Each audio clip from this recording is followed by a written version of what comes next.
Hi, everyone. Good morning, good afternoon, good evening, depending on where you are in the world. Happy Wednesday. Welcome to another amazing Power to Fly virtual event. I'm so excited to see so many amazing faces, some returning, some brand new. Thank you so much, everyone, for joining us. Now, my name is Meg. I am a virtual event host for Power to Fly. I'm going to be your host for today's event, and I'm really excited to dig in on this subject. Now, before I do that, I just want to go over some real quick housekeeping items for y'all, just so that everybody can have a great experience on today's chat. So one thing to know is that, like all of our virtual events, today's session is about you. It is about maximizing your participation here. It is about getting what you came to get out of this session today. So if you want to participate, we highly encourage it. You can do that in a couple different ways. You can turn your cameras on, and if you would like to share your smiling, maskless faces with us safely. No worries if you are not like Instagram perfect. I think this is the first time I've had clean hair in 5 days. So like truly messy buns, if you're working from a kitchen table or an ironing board, please join us. Don't feel the need to be perfect to come and join us from where you are. We want to meet you where you are. So if you've got a non-traditional workspace, furry coworkers, child supervisors, bring it, y'all. We've seen all of it. Would love to see many more of you on these calls. Now, if you do have, you don't want to participate with questions or comments, you can absolutely do that. You can throw any questions or comments you have into the group chat. You can also DM me directly if you would like to ask a question, but you want to be kept anonymous. So please keep that in mind. Now, if you are, if you say you're one of the people that wants to ask an anonymous question, let's say that you want to make sure that you are totally anonymous and don't show up on the recording. All you have to know is don't come off mute. That is the easiest thing to make sure that if you have any kind of privacy concerns, that you don't have to worry about that kind of stuff. Now, something that I did mention is that today's session is being live streamed to our YouTube channel as well as our website. And then we are recording this. So in about 1 to 2 business days, y'all will get an email from Power to Fly that will contain a link to where you can rewatch the recording from today. Now, the fact that it's recorded is really great because it means that you don't have to feel like you need to take notes. You don't need to worry if you didn't quite catch what one of the speakers said. So it's really nice. But what that also means is if, Whitney or Katrina or Anu says something just mind-blowing, you cannot wait to share it with a coworker or a friend or relative. You don't have to wait the 1 to 2 business days. So you can head over to our YouTube channel. Like I mentioned, the live stream is usually posted there within about 5 to 15 minutes of the end of the stream. So you can always go over there and check it out. You can search our whole library of recorded chats. And you can also do the same on our website. So definitely take advantage of those free resources. You can also subscribe to our YouTube channel so that you don't miss great events like today, regardless of whether or not you register. So definitely check those out. Now, if you do want to keep up with us on our various social media accounts, we are at Power to Fly on LinkedIn, Twitter, Facebook, Instagram, and YouTube. And if you want to follow us on those channels, I very much recommend it. We share all kinds of great stuff. We share resources. We share events like this. We share job postings. We share blog posts and tips to upskill yourself for your career. Lots of great stuff that we want to share with you. So please feel free to take photos or videos as we go today. Share them to your own social network if you'd like, because we want to keep spreading the word about Power to Fly and avail these free resources to as many people as possible. Now, last before I introduce you to our amazing speakers today, I just want to highlight that our speakers are here on behalf of Intuitive.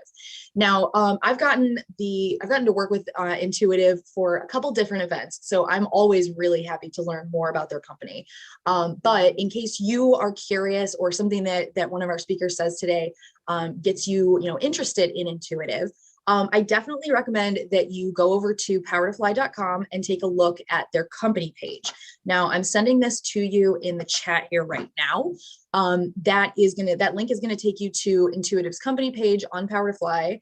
You'll get to check out all of their open roles. You can click events to see past sessions like this where Intuitive has participated with us.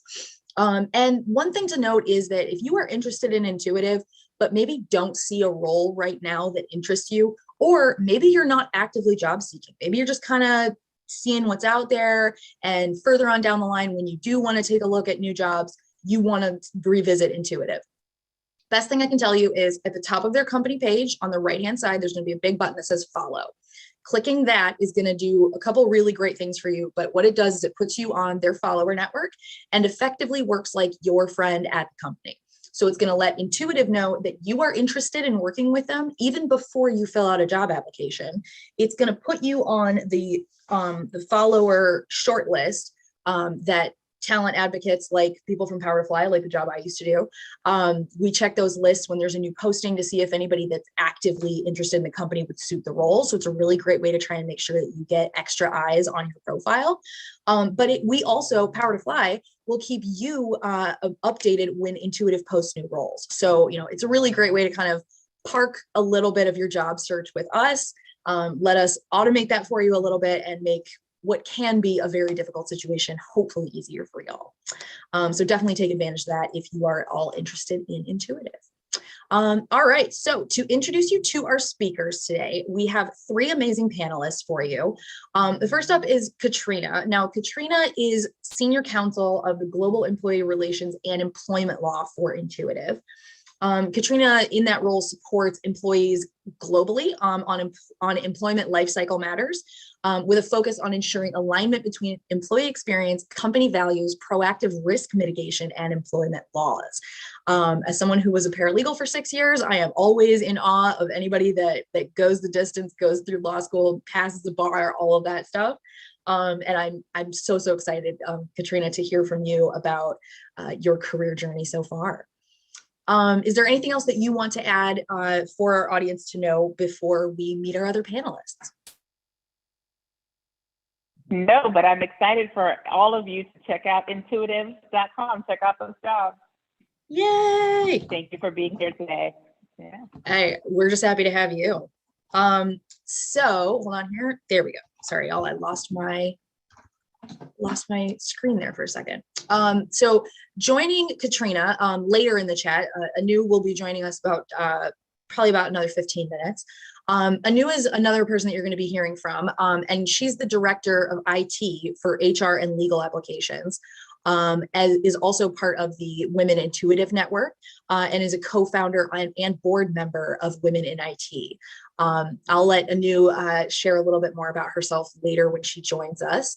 But these two amazing women are going to be in conversation with Whitney today as well. Now, Whitney has been a transformational leader in the medical device industry for over 15 years, and she's best known for leading positive change in people and organizations, resulting in unprecedented levels of team performance and improved organizational health. Now, during the last 13 years, Whitney has had many leadership roles at Intuitive Surgical, and she's currently the Senior Director of Finance Organization Development and the Chair of Wi-Fi, which is Women in Finance. So welcome, Whitney. We're so happy to have you as well. Is there anything you'd like to add to your bio before we dive into questions? No, I think you covered it. Thanks. Awesome. All right. Now, last but not least, what you're looking at right now are some of the main takeaways for today's conversation. So we identified these both from conversations with our speakers prior to today's session, as well as by taking a look at the questions that you all submitted when you registered. So these are the areas we're going to try and cover today, but just know that as an audience member, because you came here and you're taking time out of your day to be here with us for the live, the live stream of today's event, you get, kind of prime treatment. You get to make sure that you make the most out of today's event. So you have the opportunity to drive the direction of these questions, of this conversation. So if somebody says something that you want to kind of unpack and expand on, let us know. If you put in, let's say you submitted a question and you're not sure if we're going to get to it, ask it in the chat, ask it again.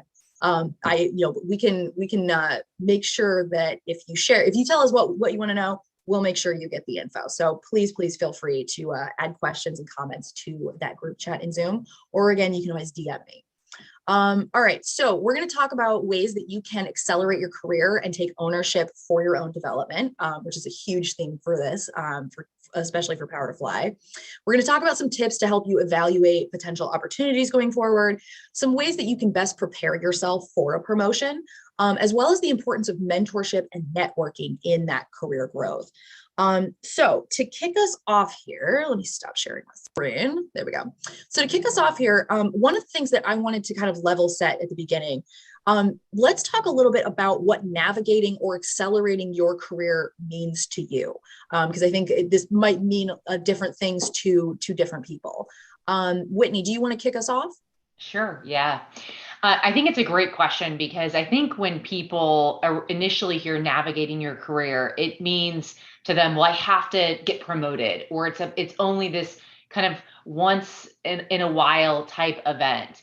But as I look back on my career and a number of people that I've mentored, navigating your career can mean growing in your existing role, a role that you're very happy doing. It can mean looking to lateral moves, ones that create diversity of experience for you to make you a more well-rounded professional, as well as going up to the next job. And so, one of the things or a process that I typically follow when I'm at any point of navigating my career, I always like to really understand first what is important to me, not just in what I do for my work, but what can I give in my personal life. It's certainly different, when my kids are now 5 and 7, but when they were a baby and 2, I could give something very different. And I had to be really clear about that to know, what does that career navigation look like at this point? And I always feel like once you have that grounding, that foundation, then you can start to audit your skills, understand where you're really strong, what can you give, what roles do you want to go into where you can highlight those strengths, and then what development opportunities do you need to really work on to get to that role? And that's when your action plan comes into play and you can really start moving forward in whatever direction that is. Very cool. Thank you, Whitney, for diving in on that with us. Katrina, let's turn to you. What does navigating your career, what does that look like, or what does that mean to you? I couldn't agree more with my colleague, Whitney. And I would add that for me, successful, productive navigation also includes identifying roles that really match the skills that you have, or the subset of skills that you have, that when those skills are exercised, bring you the most fulfillment, the most joy. I keep in mind that these really are the days of our lives. Every day we go to work is another day in our life. And the one thing you don't get back is time. So how you spend that time, whether that time brings fulfillment and joy and motivates you daily, is important. So I like to say, it's not about what you can do. We all have a lot of skills, but sometimes there's a specific subset of skills that really is the sweet spot that we really want to focus on, because that brings us the most joy. Excellent. I love this. And if you are joining us on today's chat and you are, interested in this, obviously, if you're here, you're interested in navigating your career. But I'm especially interested and eager to hear from people who maybe feel like climbing the ladder isn't necessarily what they want to do with their career. We did have a couple people that wrote in saying that they liked the position they were in. I really related to it because I also think that I've really found my sweet spot and love the role I'm in.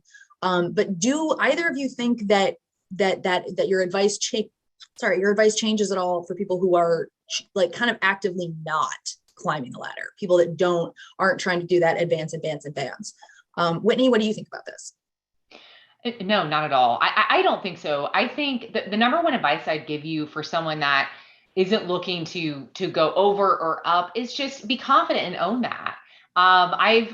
I know many people that are just really happy. I would encourage you to always focus on how you advance your skills, right? In that role. How do you just keep raising the bar, just one more notch, because I think that growth is important. Otherwise you plateau. But I just think people, every company needs really solid A players that are happy doing what they're doing.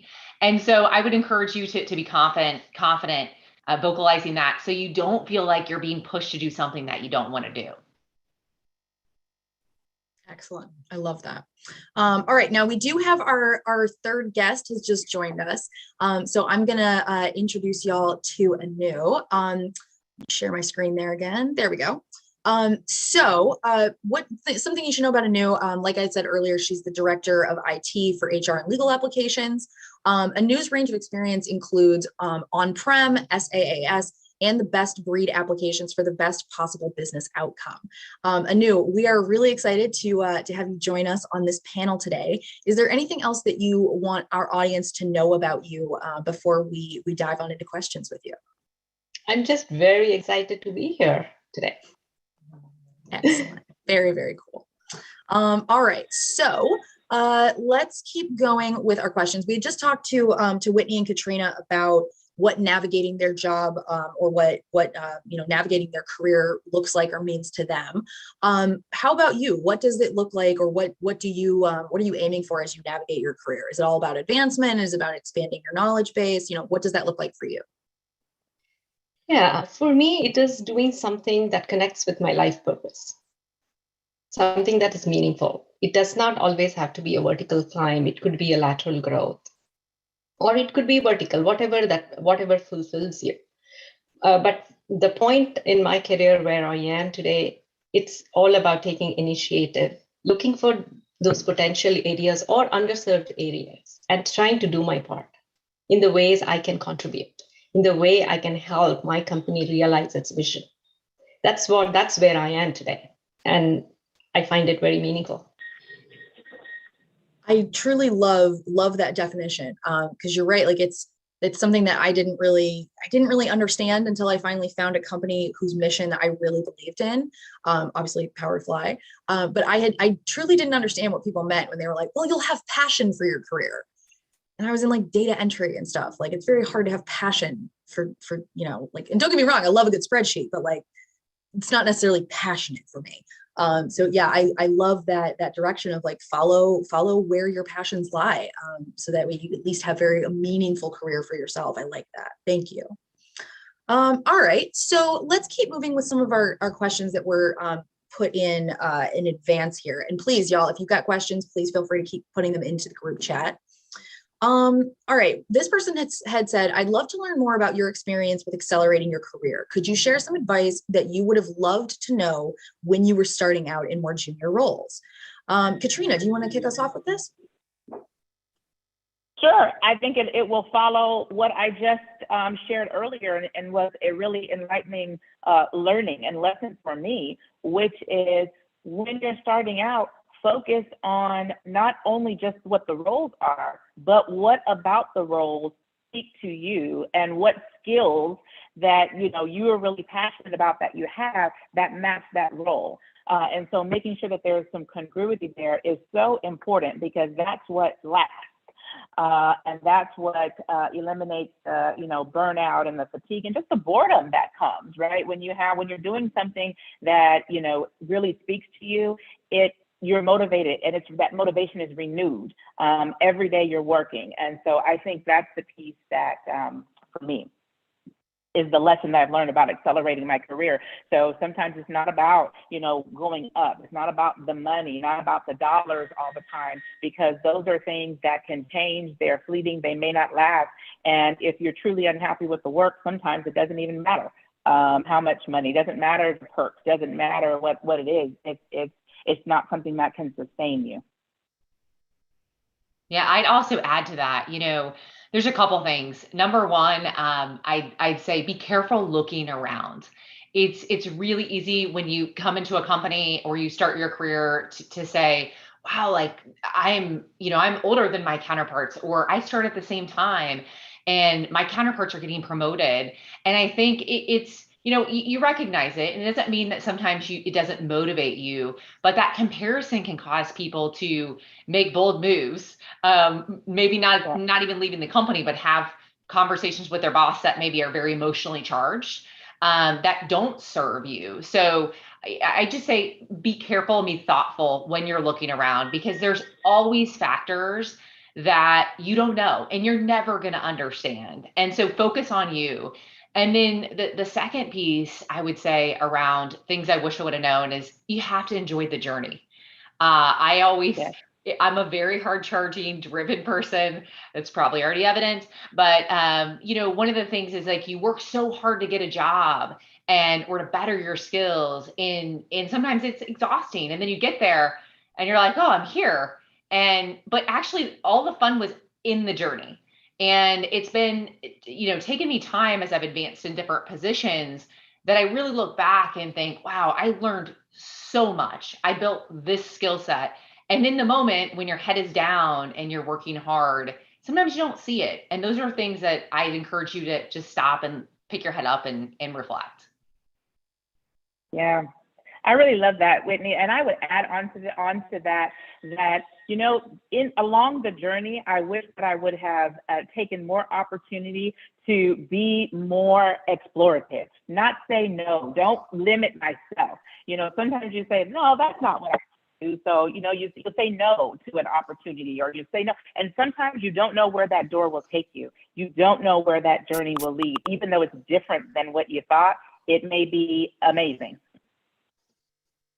Yeah, so I want, kind of read my mind, I wanted to say, don't pigeonhole yourself, right? Let's say you've always had this thing to be a programmer or one of this or a people leader.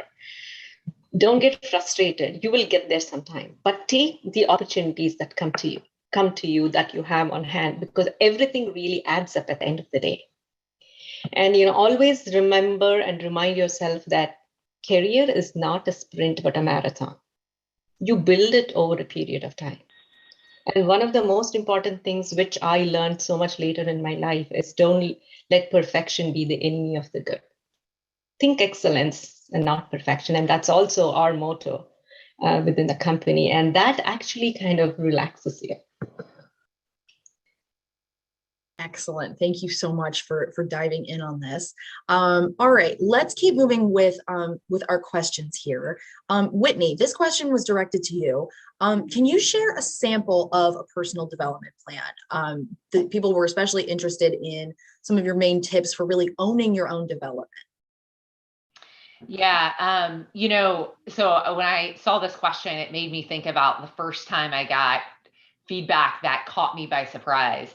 And I was a first-time people leader, and I was getting just little points of feedback that my intensity, my passion, always being so high energy can be intimidating and could make me unapproachable to people. And when I got the feedback, I was crushed, to be honest, because I knew that what I felt inside and my passion and energy for what I do came from this really good place.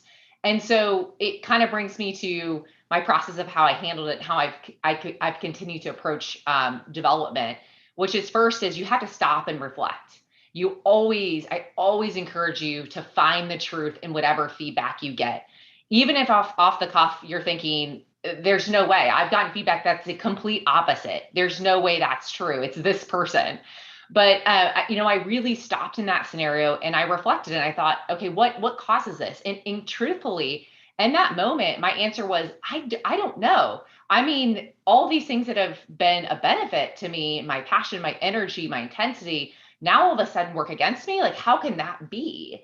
And so I went to my mentors and I went to colleagues and I was very humble. And I said, hey, I've gotten this feedback. It's not how I want to show up. But it obviously is how I'm showing up to some people. And the hardest thing for me is the people directly close to me, my team, my direct leader, they didn't see it so much. It was people on the periphery who didn't know me as well. And so I took all this feedback. I talked to a lot of people, and what it came down to was identified. It was my communication. So it's not that my intensity or my passion was bad, but as you can see, I'm a fast talker. I speak with conviction, and I had a confidence, because I wanted to fake it till I made it, right? And through all this, to some people that were on the periphery, they thought, well, gosh, how do I come to her because she already knows, or she's not going to think it's a good idea. And so I was able to identify 2 or 3 really simple things that I wanted to work on. It was my tone, my pace, and really slowing down and listening more versus jumping in and sharing my thought. And I'll tell you that once I kind of had an action plan, it did become very frustrating because I struggled to really be authentic, because all of a sudden I had to make some changes to how I communicated in my process. And so I hit this point where I was like, okay, I know what I have to do, but doing it, I felt like I was losing a little bit of who I truly was. And so it just took some time. And I think that's one of the things people have to know. Once you really understand the feedback or the development, and you get your action plan in place, you have to give yourself a little bit of grace. If you could just flip the switch, you would have flipped the switch. It would be an easy fix. But that's really not how a lot of development goes. It takes you time. So you got to try little things, and you got to get more feedback, and you got to try little things, but eventually you get to a good place, I think, with enough, persistence and resilience. So I think that's kind of been my strategy all along, is be humble enough to ask for the feedback. Don't overcorrect, and understand that probably your first shot at that development is going to take some iteration. So stick with it. I oh my gosh, seriously, loving all of this.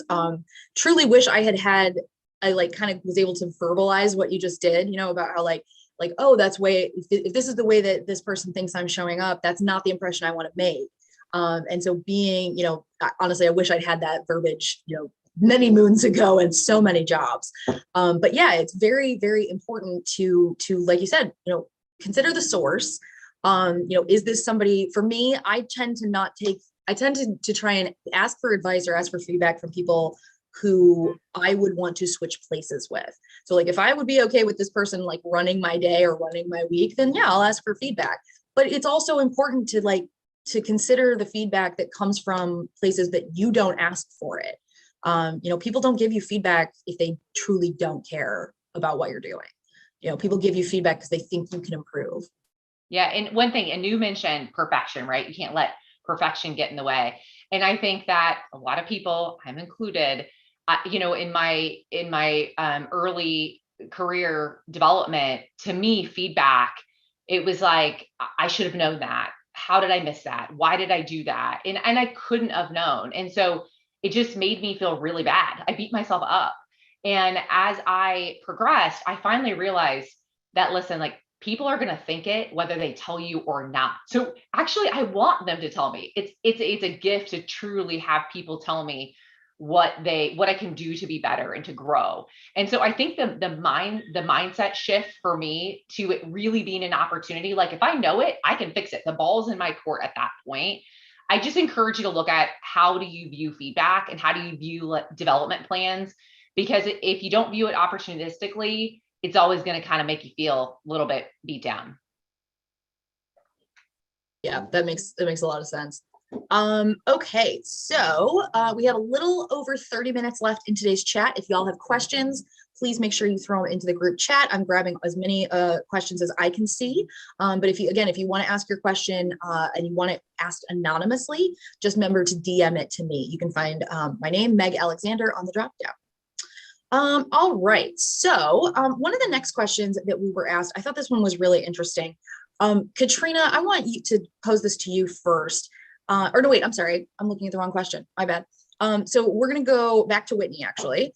How should someone advocate for development opportunities or promotion opportunities inside their organization? I feel like this can be, it feels weird, doesn't it, sometimes, to be trying to figure out where you can move up within the same org. And I feel like a lot of this comes from the fact that as we're job searching, if you are job searching when you already have a job, most of us keep that pretty close to the vest, out of fear of losing the employment we have. So how would you recommend that people advocate for these opportunities for themselves and really own that, those changes or the goals they have in their career? Yeah, that's a good question. I see promotions and development maybe slightly different. I'll start with promotions because it might be a little easier for me to share my perspective on that. I think with promotions, if you're advocating just, I want this job, there's a lot of room for that to be interpreted like it's competitive or it's a title thing. So when it comes to advocating for a promotion, I think it has to be part of a larger development discussion around, when people come to me and say, hey, I want to be this. My first question is why? What about that job is interesting to you? To what both Anu and Katrina said, what about that drives fulfillment, and are you passionate about? And so I think that when you advocate for a promotion, it really should start with a discussion around your larger development plan. And I will say that every company and different cultures can vary on this one. So if if you ask for a promotion and good things don't happen, then you may want to say, I'll get some feedback from a mentor before I make that ask. As far as development, I am a huge proponent that you got to get in the driver's seat. And that doesn't mean, pounding your fist on the desk and saying, I need this. But I think going back to what I've said, it's doing the work yourself. It's getting the feedback. It's putting together a development plan. It's thinking through what do you want to do and why, and then understanding what transferable skill sets do you have that are going to make you great day one, and what skill sets do you need to build. And when you have all this information, and it doesn't have to be in some big PowerPoint deck, it can just be, a bulleted point document, just collecting your thoughts, then you know what to ask for. And going to your leader and saying, hey, I'd love the opportunity for you to tell me how I can continue to grow. I have my ideas, I have a plan, but I really value your perspective. And I typically, when I have those big conversations, I run it through with a colleague or with a teammate first and say, hey, tell me what I'm missing. Give me some feedback on this, so that when I'm ready to have that development discussion, again, it's around how do I grow? Then I have some perspective that prepares me. Yes, I'm glad that you tackled this in two parts, as one for professional development and one for promotion opportunities. Before I dive in, because I have a follow-up to this. Katrina, did you want to say anything on this subject for this particular question? I will follow up on Whitney's great point about being in the driver's seat. And I think I always try to keep in mind that, companies own jobs. You own your career. It matters what you want to do, where you want it to go. And so you can't check out. And it doesn't matter what offerings are offered. You have to dive into those offerings and tailor them to fit where you need to go, and working with those mentors, working with the leaders, your leaders, as Whitney says, and finding those people who you can really talk to and can help you sort out, the process ahead, and thinking about that. That is the key. To keep in mind that it's not the job. So, you'll sit back and you can wait 1,000 years for, the company to say, hey, I want to pull this person forward. If you're just sitting back, hoping that it's going to be automatic. You've got to know that you are the person that owns the career. And that's another thing I wish that I would have known, much earlier on, right? And I've been fortunate to have people who have shepherded me along and said, hey, Katrina, you can't stay there. We need you got to come over here because you're ready. But sometimes we don't always have that. And if we don't, that doesn't mean we stop and sit back. We got to keep pushing forward in the way that makes sense for you. I absolutely love what you're saying here about really owning that. I was also really curious because I'm sure I'm not alone in this, but I've been in situations and in departments or in companies with a culture that isn't really about promoting from within. The one company that comes to mind truly had really honestly would just only hire externally for senior roles. And so when I would ask about things like promotion, professional development, because there was no mobility upward or otherwise, it was a very small company, I got a lot of pushback and a lot of non-answers and a lot of stalling before finally getting that yeah, we're not going to do this sort of thing. Do you think that it's worth asking the question, even if you kind of know where it's probably going to go? Or do you think that depending on the situation, it might be better to just, investigate your professional development opportunities elsewhere and keep this in mind that this isn't really going to change at your own org? Both and. Yes, I absolutely think having the conversation in the correct way, and as Whitney shared, of making yourself approachable and approaching in the right way and context to have the conversations. But I also think making sure you're owning learning and development even outside of company spaces.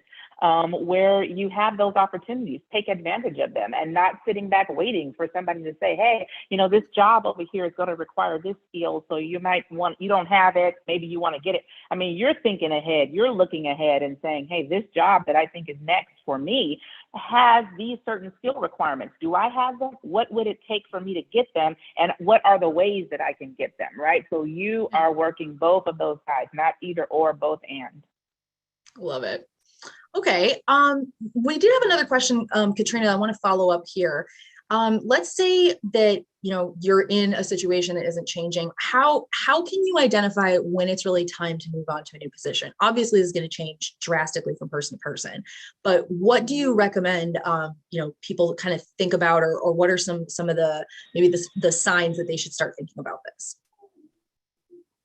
Well, really great question. And I think when we've gotten to the point where it's Groundhog Day, it feels like Groundhog Day, or burnout is just 100% real all the time, that's too far. We waited too long at that point. So we definitely want to think about and process and make moves before we get to that stage. And a lot of times we don't do that. We just stick in there. We keep thinking, it's going to change, or, we're feeling that this is not right for me. I'm not growing. I think I've gone everywhere I can go, but we stay. And then it gets to this very extreme point of burnout, or this very extreme place of just, getting out of bed to get to work feels more like a root canal than that joyful, job experience. And so I think that's waiting too late. So when I think it requires this short-term, consistent short-term and long-term planning, and checking in with yourself, checking in about the actual work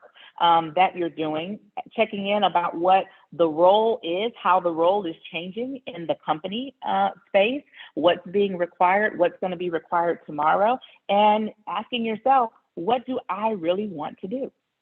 Is this role using this subset of my skills that I really want to exercise? Or is it using those skills that, yes, I can do, but those are much more draining for me. Those are not the ones that really are motivating me. I would rather be using those, and this role may not allow me to do that. So either there's an opportunity to, there's definitely an opportunity to speak to, your leader, evaluate the role. Maybe there's opportunities to look at, how you can go deeper in that role, different levels, different challenges in that same role, or maybe it's time for something new. Okay, so as we're doing this, we're kind of taking stock of the role that we're currently in. What should we also be thinking about in terms of assessing new opportunities and trying to figure out, like, if this new role is going to serve the purpose that we want? Is it going to help us grow to where we want to go? What do you feel about this?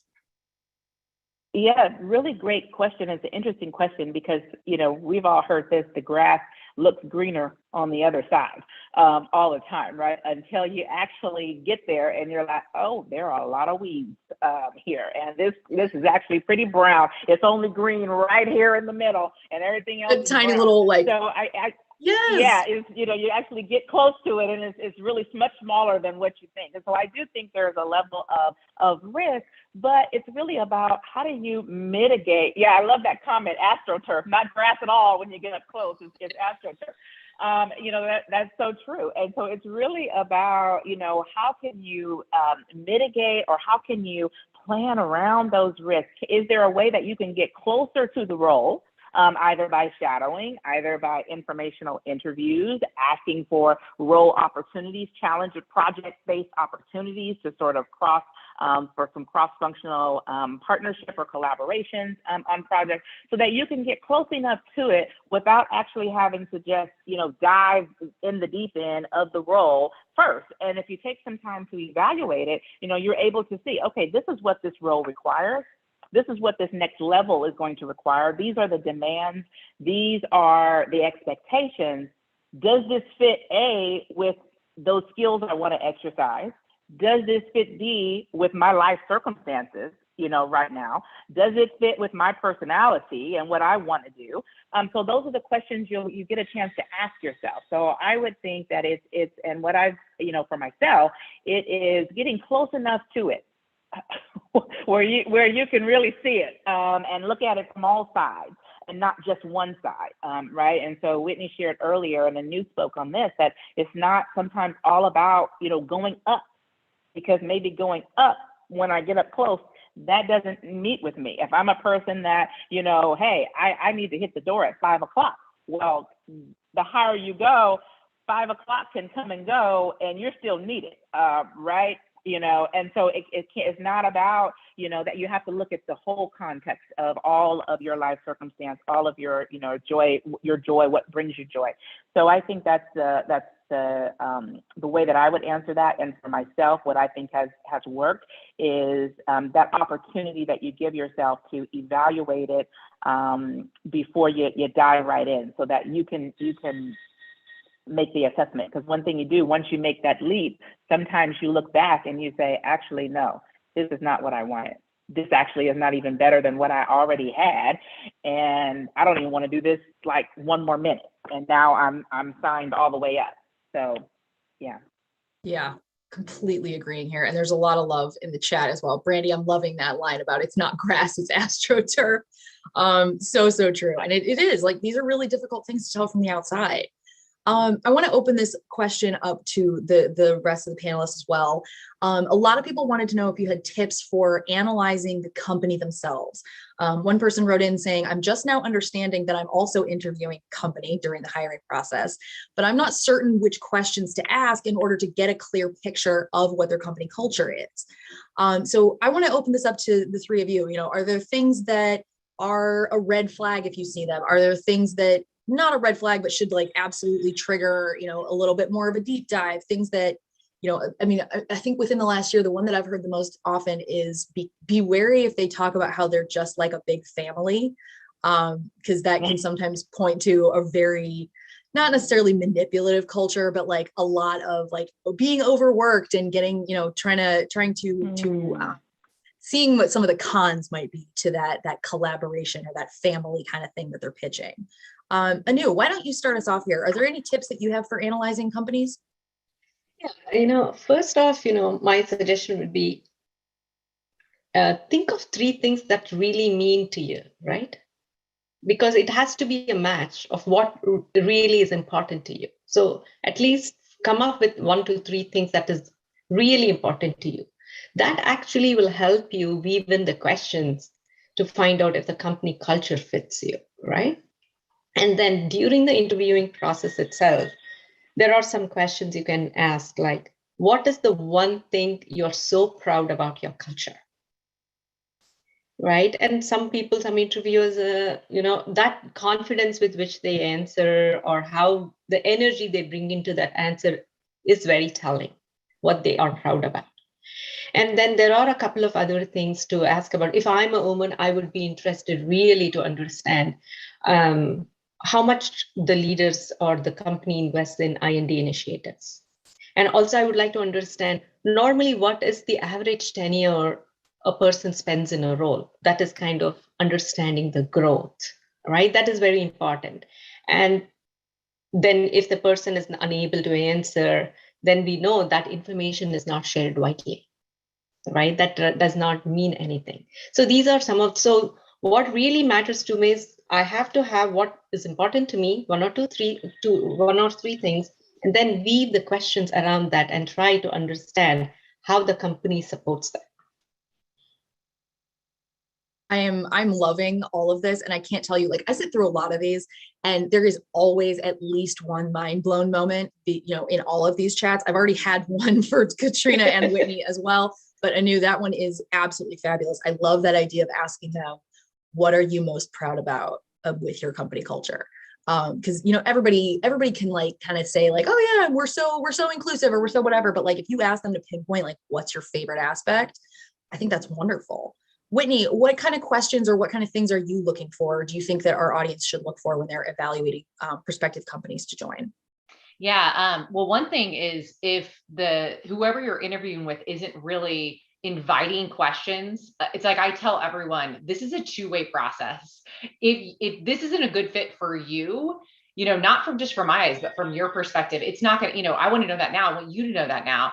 So if you get the sense that they're, pushing off any questions, or they give you 5 minutes in a 45-minute interview for questions, doesn't tell you that they really care that you know who, that it answers your questions as a professional. So that's one thing. Second thing is, I look at the people, because at the end of the day, the people make the culture, right? You can have a mission statement on a wall, but it's the people. It's how they treat you in the process. It's, the answers that they give you.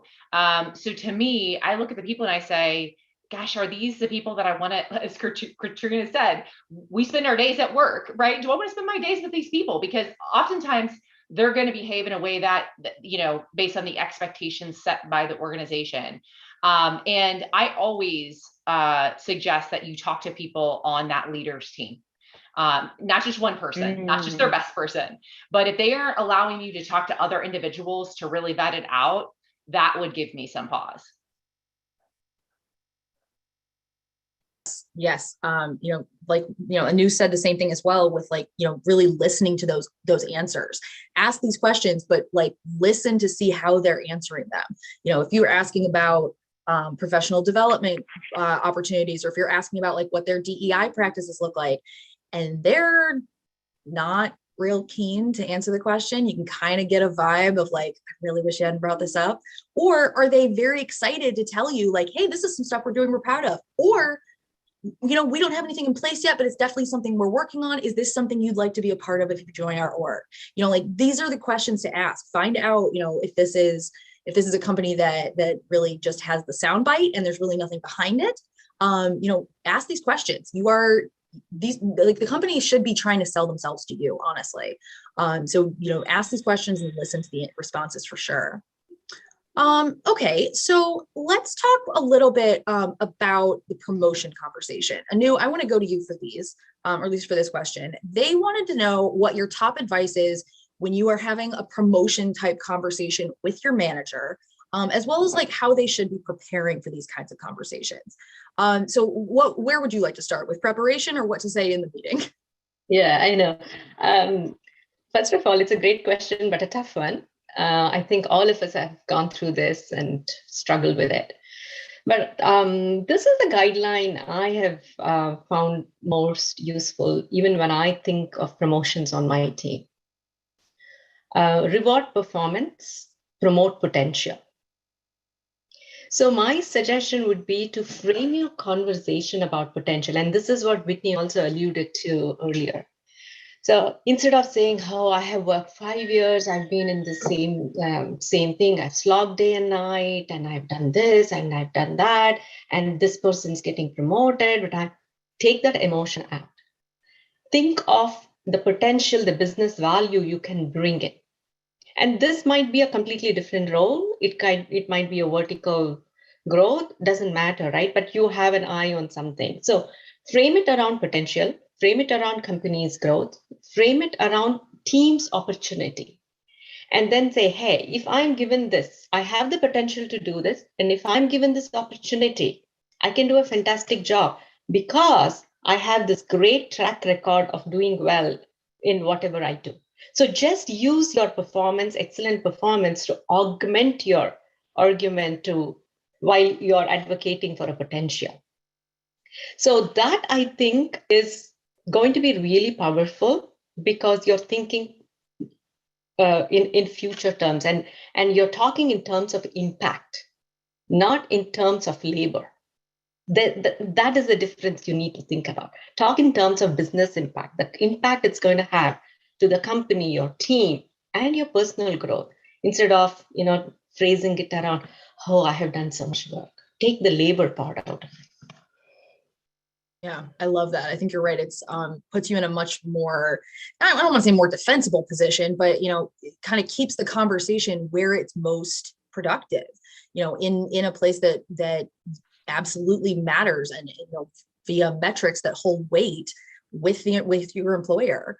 Do you have any tips for how do I put this? Do you have any tips for having the conversation? Trying to start that with your manager of hey, I see this role got posted, could I apply for it? Blah, blah, blah. And I think obviously sometimes this depends on what your department culture is like, what your communication is with, is like with your manager. But are there any good ways to start that conversation other than I want a promotion? Yeah, definitely. First of all, I think a best way would be to talk to your manager and say, I've been in this role and I think I've gotten way too comfortable. I want to shake things up a bit because that's going to help me grow and I need your help, right? I need your help. I need you to mentor me. And I was thinking there is this role. Maybe that's something I would like to try out. However, I do need certain things. I might need some development. I would like to get your feedback on what those development areas would be for me to get to this role. So that way you are really soliciting allyship from your manager, right? So you're kind of getting your manager involved in your own development. You're killing me with these mind blown moments, truly. Like I want to go back and snip that audio and just like make it a repeating thing that we can send out of like, no, don't forget to say this. This is what you want to say. Oh, love this. Katrina or Whitney, do y'all have anything that you would like to add? Different tips that y'all have? No worries if not. Anu kind of covered it. Oh, Katrina, it looks like we might have lost your audio. Hold on there. All right, we'll see if we can get your audio back here. That one's a hard one to top, I will say. But I would say in the preparation phase,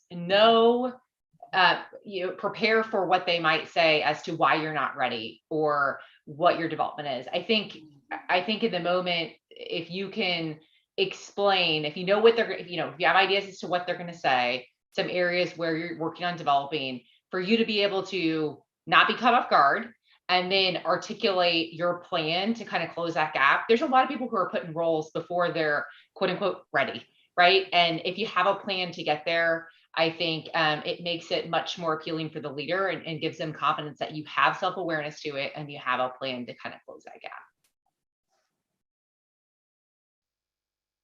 I like that a lot. Katrina, do you have anything you want to add? If not, no problem. Yes. No, sorry. I had a technical snafu here. Happens to the best of us. I was just going to say that Anu and Whitney really hit it out of the park. For me, it's my advice and in my experience, it's about the tone of partnership and not the tone of criticism or accusation or threat. That if I don't get this, or if you've been already 5 years delayed and you haven't done this, and and so it's more about that, inviting them to be a partner, and then also that recognition in that conversation about you've already taken stock already of your skills and abilities and the requirements and expectations of that next level role. And you invite them, and you think there's some parity there, as Anu said, but you invite them to help you also to identify if there are any gaps, if they agree with your assessment about yourself and in relation to that role, and that you're interested, and okay, if there are gaps, how do I get there? And that you really want to actively invite them in so that they are a part of it. And so then it's less of a demand on the table and more now of, wow, this active partnership to get this hardworking individual to this place where their skills can just continue to expand. Yes, all of this, loving all of this. We did get we had one person in the chat that chimed in here. Kim had said, with the shortage of employees, I have started to initiate the promotion conversation from the day the employee starts, really seeing what skills they have that I can build on to fill my bigger positions. Do you see this becoming any more commonplace within the industry? Now, I know nobody here is directly in hiring, or I guess I should say directly, within an HR specific role. But what do you think about this? Like, what do you think about this idea of trying to assess from the jump, what other skills somebody might have that would carry them or would, help forge that path forward for them? I think that's. Oh, Go ahead, Can you hear me? Yeah. I apologize. I think that absolutely is important, and I think that happens. we were talking about that happens in the, interview process generally, and it's an opportunity for you in really one-on-ones at the beginning, even at the interview process, to talk about the breadth and depth of your skills and where you are trying to take those skills, right? That's an opportunity. And a lot of times that's missed, even in that initial interview, because people are very targeted and focused on, exactly this role. And you do want to be responsive to that, but you also want to talk about yourself much more broadly in terms of your portfolio of skills and how that might be relevant. And so then on one-on-one conversations down the line, and then leading up to the promotion conversation, it's a build. It's a one build on the other, and it's about that slow progression where you are exhibiting and demonstrating your portfolio in the work that you do, the questions that you ask, the ability to look at what's coming next for the organization, what's coming next for the company, your team, and be able to connect, right? Have those conversations. This is what I'm interested in. I think this is intriguing, and it fits with this part of what I love to do. So I think it's just this ongoing, one conversation builds on the next. Loving that. I think you're right. It's very important to kind of build up something that's going to give you that momentum, and then just keep turning it. I feel like when some people don't have the option because you go on a career break, or, you have to take time off or whatever, but yeah, kind of keeping that momentum going or getting it started again is truly, at least for me, the hardest part. So I love that idea of kind of just maintaining where you can, even if it's slow. All right, so the screen that you all see in front of you, we had approached our panelists and asked them some questions about Intuitive. So the answers you're seeing there are some of the answers that they gave us.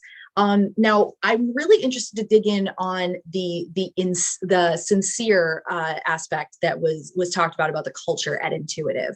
Would anybody like to expand on this? Maybe Anu?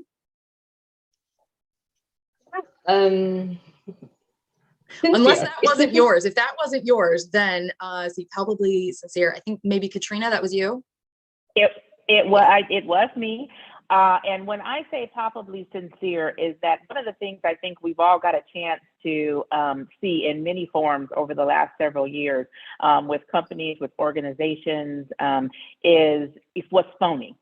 And that those values are not what's really being lived on a daily basis. And at least the workplace experience that's being touted is not the one that's really felt by the masses. And so I think for me, this is one of the things that is of the utmost importance in work environment, is whether or not you really mean what you're saying, or is this just words on a paper on a wall. But I find, and what I love about Intuitive is that what is said about our values and our culture, it's my experience. I feel that every day. I see that with my colleagues. And where, there are moments when people bring things up that are not perfect. We're not talking about perfection, but it's about the ability to communicate, the ability to collaborate, the ability to work together for a way forward in a productive and positive way. And I think that is extremely sincere, and what I find really connected, that connection here, and that keeps me engaged. Very, very cool. And thank you so much for expanding on that for us. In the last 2 minutes we have, I do want to talk a little bit about your tips for someone who's interviewing. So Anu, let's start with you. Are these tips meant to be Intuitive specific, or do you think that they are just as valuable if you were for interviews outside of Intuitive? It's applicable wherever you're interviewing. You have to be prepared. That there's no two ways about that.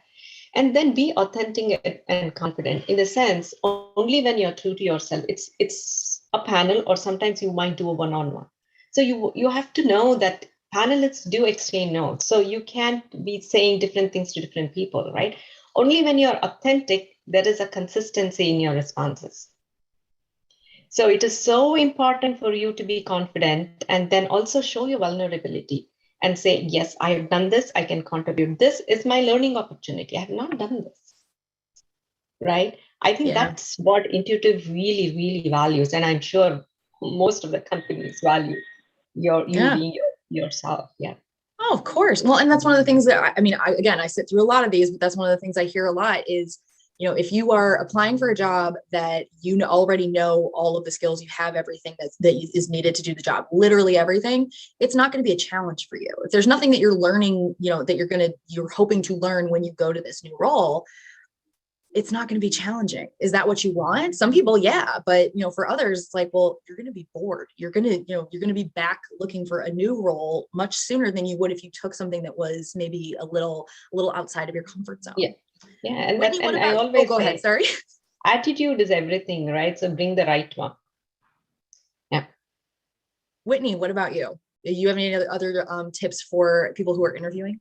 Yeah, I mean, around the authentic piece, I would just say, they're hiring you. So if you show up as someone different to get that job, you're not going to be happy and they're not going to be happy. So just be you and trust that if it's the right role, it's going to work. And lastly, I would say on the, be confident yet humble. This is an opportunity for you to show what you've done. And I think women in particular, we tend to shy away from highlighting our successes. And this is your moment. This is what you're there for, is to humbly, but concisely share all the great things that you've done and why you'd be an asset to the company. So lean into the opportunity to really, represent yourself. Yes. Awesome. To all of you, all three of you, Katrina, Anu, and Whitney, I just want to say huge thank you for taking the time to spend with us today. It has been wonderful to get to meet each of you and spend the afternoon learning from you. So thank you so much for joining us today. It was wonderful. And thank you to our amazing audience. Y'all submitted great questions prior to today's session. There was some amazing stuff happening in the chat, great questions submitted during. Thank you all. When these events are more participatory, I think it makes it that much more impactful for all of us. So thank you to all of you. Now, if you are just joining us today for your first Power to Fly event, thank you so much. Welcome. We're so happy to meet you. If you are one of our frequent flyers and we see you a lot, welcome back. We cannot wait to see many more of you joining us for events going forward. Now, I hope you all have a wonderful rest of your Wednesday and a good weekend, all of that stuff. But don't forget to come back to us. We got fresh content coming for you tomorrow, and just love to see you on future events. Have a nice afternoon, everybody. Bye. Thank you. Bye-bye. Welcome back. We cannot wait to see many more of you joining us.